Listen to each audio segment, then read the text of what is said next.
достар! Менің атым Елді. Менің атым Аруна. Біз сендерге бүгін жылқы малы туралы айтып береміз. Жылқы жеті қазынаның бірі.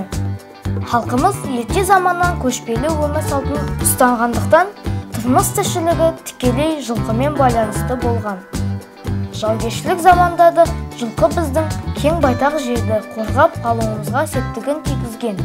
Ек қанаты ат деген мақал содан шықса керек. Жылқы туралы аңыз әңгімелер, шығармалар, өлең жырлар, ертегілер өте көп.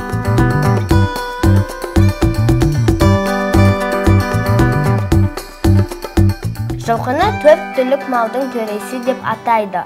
Оның бірі Қамбар ата. Жылқыны құрау деп шақырады. Төлін құлын дейді. Ол өте сүйкімді, ерке, әрі қызық құма болады.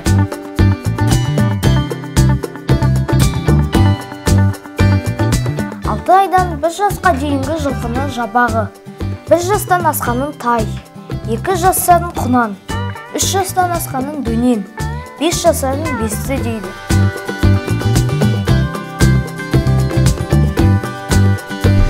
Міне достар, біз мына бие сауайын деп жатыр, соған келдік. Мына жерде жылқылар көп. Көріп тұрғандарыңыздай. Жылқының сүті өте пайдалы. Оның жаңа сауылғанын саумал, ал ашытылғанын қымыз дейді. Саумал дәмді, ал қымыз қышқылдау болады. Айта кетерлігі, қымыздың да түрлері бар. Ашытылуы мен дәміне қарай халқымыз оларды бал қымыз, сары қымыз, уыз қымыз, жуас қымыз, басты қымыз, қысырақ қымыз деп атаған.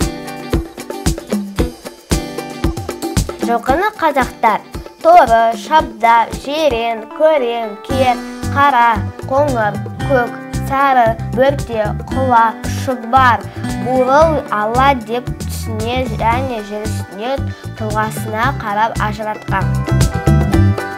Жылқы малында аналық, әкелік мейірім жақсы жетілген.